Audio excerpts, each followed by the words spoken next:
I open up the community submissions for DEADBY, and this is the first one I see. Undying needs to be nerfed. Really? We can't have anything for long, can we, guys? Leave your entries in the forums below, and I'll read your opinions in the next episode of DEADBY. What's up, guys? MrGimms back again, and for another episode of DEADBY, making a return. Last week I couldn't do it because the forums were down for some reason. They didn't really address it all, but address it at all. Speak English, dude. But anyway, guys, we're going to start with community submissions first.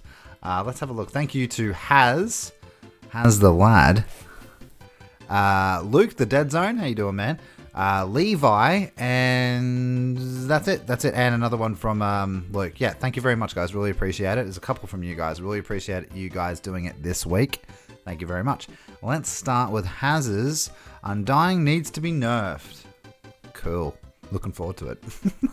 Just remember, before we get started, don't forget to like, share, and subscribe. It really does help me out. 64% of you aren't subscribed that watch frequently. Guys, please hit that sub button with the bell as well for notifications.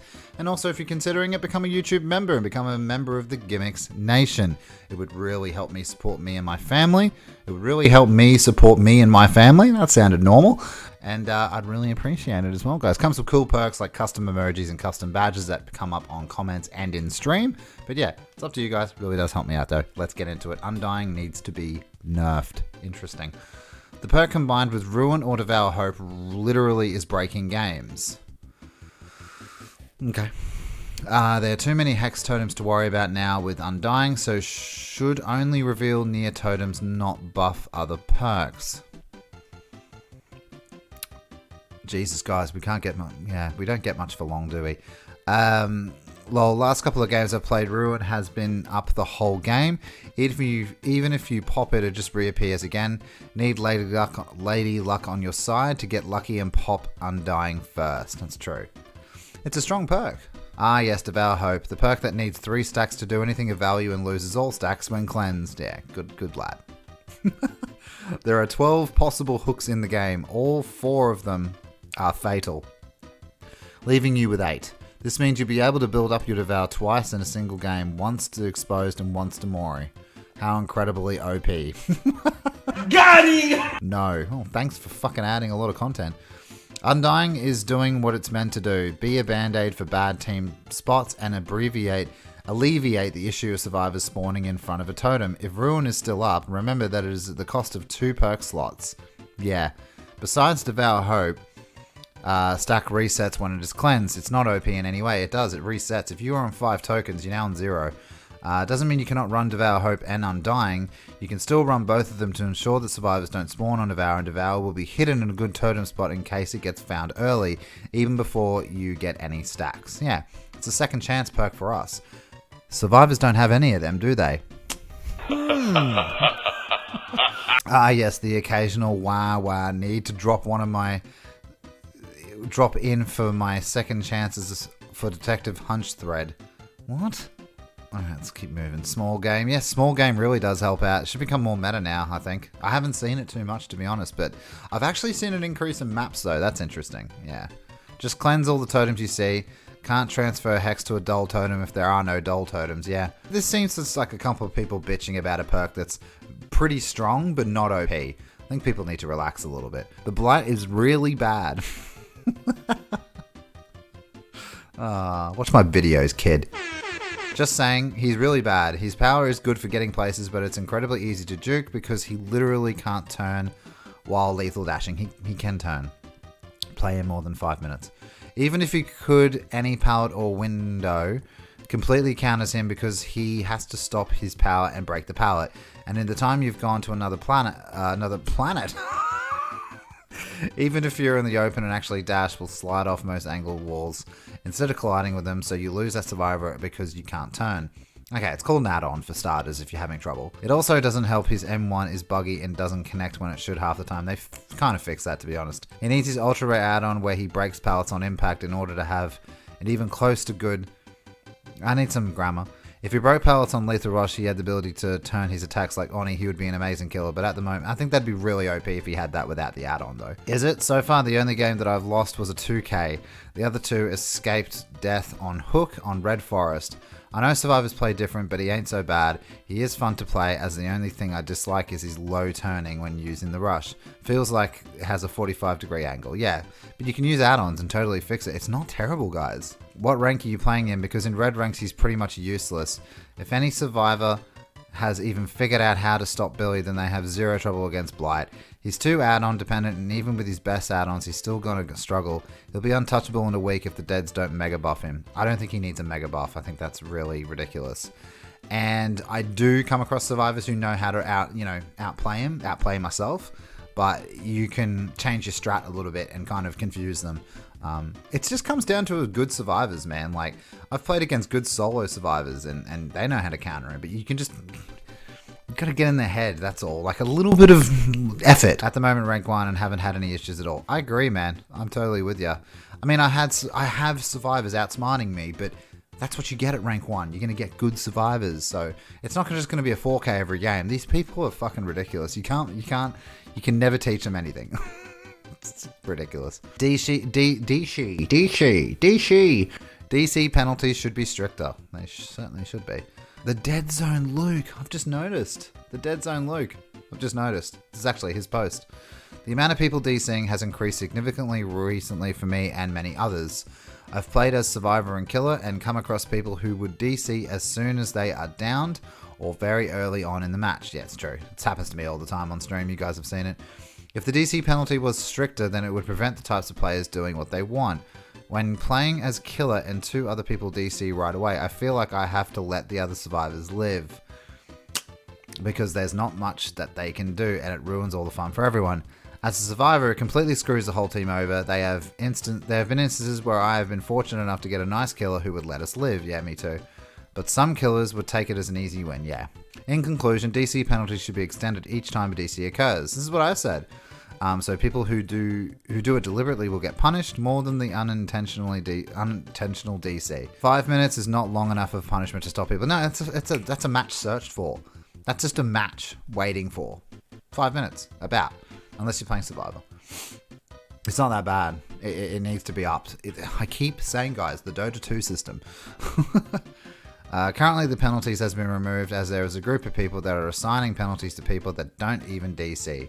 I just had a match that 3 people DC'd on. I was the killer. It prevented me from getting my hooks. I'd love it if a DC gave me 3 hook states. That's fucking spot on, man. Or the remaining of the 3 hook states of the player for that one. And it would be as if they were hooked 3 times. I'm getting tired of this myself as both survivor and killer. I agree 5 minutes for the first and 10 minutes for the second may be okay, because there are legit times where people DC and it's not intentional, but there's no way to know if it's intentional or not. It is rough, isn't it? I totally agree with him. If people DC, I reckon the killer should get an increased buff to blood points. I'm talking way more. Like, if you DC against him, you get like 50,000 blood points. Survivors won't DC anymore. They'll just be like, oh, fuck him. He's not going to get that. Pretty funny, actually. DC penalties just need to be fixed. People are taking advantage of it and abusing it. Yeah, hell yeah, they are. Yeah. And what measures would you set to protect people who get screwed over? Hacker lobbies, taking the... Everyone always says hackers. Do you know how many hackers are in this game? It's not a super regular occurrence. I've watched people, other content creators and stuff like that saying, oh my god, he's hacking. That's like the first thing they go to when they get outplayed. Like, oh, that there's a sprint burst or something like that. Oh my god, speed... Oh my god, it's a speed hack. It's a speed hack, guys. It's like, dude, fucking get a grip. No method, new meta. No method needs to be nerfed as it's way too overpowered. Can't even take this seriously.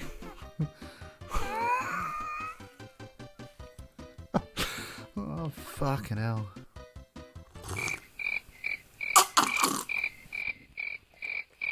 I was playing as Blight and went against a no mither. It was impossible to slug and win the game. What?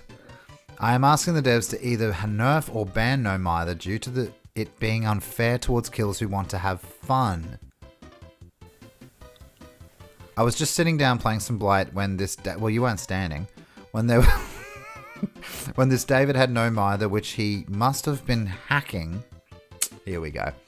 Due to the perk being level 3. I am really sick and tired of facing overpowered no mithers and hackers. Please fix this, devs. Thank you. A lot of no mithers are hackers. Is this sarcasm? Yeah.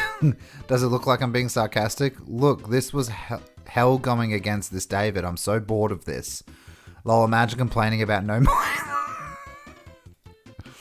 No way you are complaining about no mither. This has got to be a joke. Yeah, it's got to be. No, this guy's deadly serious. That's what I was thinking. It has to be bait. Then you obviously aren't a ping ball master. Just hook him. Yeah, just hook them. Yeah. Like, yeah, he's going to keep getting up. Just hook him. Not funny, didn't laugh. I laughed. Fucking shut up. Everyone just ignored the thread. It's a fake account created to troll people. No matter what they say, it's all a joke. Every comment after this is just helping the troll. I didn't know that. That's pretty funny. I mean, someone said DS stun duration should be 13 seconds. I've read that one. I read that one like episode 7 or something like that. I remember that.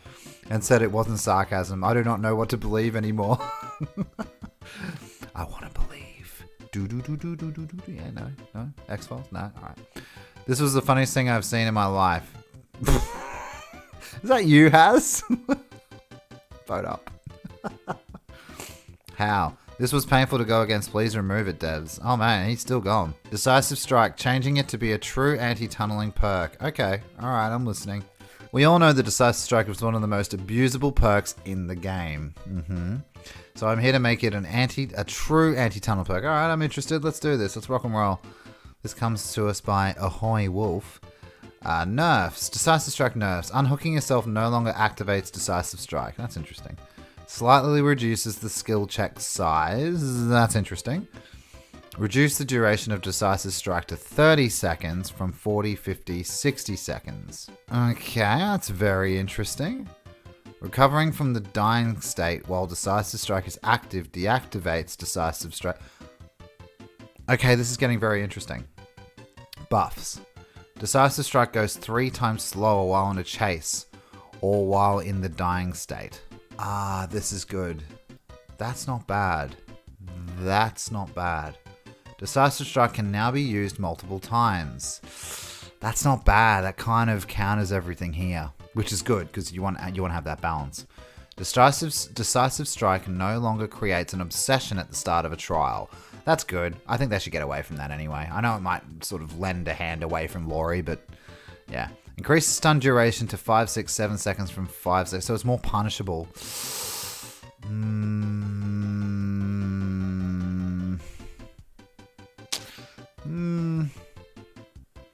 I don't know. You know what's cool about this though? I'd at least try it in like a PTB or something like that. Do you know what I mean? I'm actually open to it. Man, this is interesting. It's supposed to be a funny episode, but this is actually interesting. Unhooking yourself no longer activates Decisive Strike. Reason for this change. Oh, he's giving all the reasons. God, this guy's clean and concise, by the way. Unhooking yourself no longer activates Decisive Strike. Reason for this change is to remove some synergy between other perk changes. Yeah. Other chance perks like Unbreakable and stuff. Yeah. And that one that Adam has. Slightly reduces the skill size. Since with this change, Decisive Strike can be used multiple times, slightly reducing the skill check size and making it a bit harder doesn't sound like a bad idea. No, it doesn't. No, because you can use it multiple times. You can miss one. You know what I mean? Do you know what I mean? Reduce the duration of Decisive Strike to 30 seconds from... Yeah, I like that. If not tunneled, there will be no reason for Decisive Strike to last a whole minute. Exactly. That is the biggest point he's hit on, is that one. I always say that in the stream to you guys. It's like, there's no reason why the game's hijacked for a minute unless he's tunneling you. You know what I mean? Or unless he doesn't know who he's picked up. Like, that happens to me all the time as well. Like, fucking hell. If there's like 4 Dwights, like, I can't be asked. Recovering from the dying state while Decisive Strike is active deactivates Decisive Strike. This change is done to remove synergy with some second chance perks. Like Unbreakable, just to be clear, if your teammate picks you up from the dying state, it deactivates Decisive Strike as well. Yeah, fair enough. Decisive Strike goes 3 times slower while in a chase or in the dying state. If you're being tunneled, Decisive Strike goes 3 times slower to give you more time to waste some of the killer's time. So if you're being tunneled right on off the hook, the Decisive Strike will most likely last 90 seconds. Yeah, that's cool. That is literally an anti-tunneling perk. In every sense of the idea. It can be used multiple times. You can be tunneled after every hook, so to be a true anti-tunneling perk, this will prevent the killer to tunneling you. I'll tell you what, it'll cut the shit out with me, even if I might even have an idea that, you know, I did hook somebody previously. No longer creates an obsession. Very simple reason for this change. When there is no obsession in the trial, the killer will most likely tunnel. That doesn't happen all the time. I don't know why he went there against the killer. Also, just to be clear, you'll become the obsession after using Decisive Strike. That's cool, I like that. Increase the stun duration to 7 seconds. To give survivors more time to escape when being tunneled to death and to punish tunneling killers. So you want to change a DS, then change one powerful killer perk too. What? It's got nothing to do with this. So if your unhooking no longer activates, how does it activate? You just explained that. How do we not understand that? So if your unhooking no longer deactivates it, unhooking yourself. If you get unhooked, it activates. Jesus Christ. If only activates if a teammate unhooks you, not if you unhook yourself. Yeah, exactly. Thank you. So all I have to do is chase the survivor while staring at the floor to cancel the chase. Wait 30 seconds and get my free tunnel. Sounds good. Nothing can go wrong there. Didn't think of that. Wasn't a killer nerfed to the ground because of the same mechanic? I can't remember what killer received a nerf because the mechanic was completely faulty from the start. Who was it? So if I change a perk from one side, I have to change some for the other side as well. Yeah, he's talking about DS here. I don't know why people went there. Please tell me how you would change some of the killer meta perks. This is not about that. It's about DS. Why are we getting off topic? I have definitely heard of way better DS changes, honestly. Please tell us how you would change. Right, so you just have no input. Killers have no single perk as powerful as DS. Even NOED has a direct counter. DS does not. It's true. Well, it's debatable. Fucking NOED sucks anyway. I would disagree, simply based on the fact that interaction should always be involved. Is the killer tunneling? Yes. But the killer did earn the hook. They had a chase and smack that survivor twice and take them to a hook. Tunneling is douchey, but they did earn the hook that would activate DS. It would only be fair for the survivor to be required to at least hit a skill check, especially if it's able to be used more than once. Yeah, exactly. I can't believe survivors are complaining about Undying and Ruin. Maybe instead of complaining, try using Detective's Hunch or Maps. Yeah, Maps are used at rank 1 a lot. Also, these perks can be removed kind of easily if you do bones. Yeah, exactly. I think we're done here. People aren't being very intelligent with this conversation. Guys, yeah, they were all community submissions. That's how many you guys gave me this week, and I really enjoyed it. So thank you so much. So much. Why did I say that twice? That was weird. Weirdo. Anyway, guys, thank you so much for watching. We're going to call it there. I didn't realize I've recorded this much. Just remember, guys, that 64% of you haven't subscribed, so please hit that subscribe button, click the notification bell, and make sure you come back and leave a comment and tell us what you think of this episode. Also, if you'd like to help support myself and my family, hit that join button or in the link in the description below to become a YouTube member. It really does help support my family, and it gives you custom emojis and badges that you can see in the comments and stream. Thank you so much for watching, guys. Really appreciate your support, and I will see you tomorrow for the stream. All right, guys. Catch you later.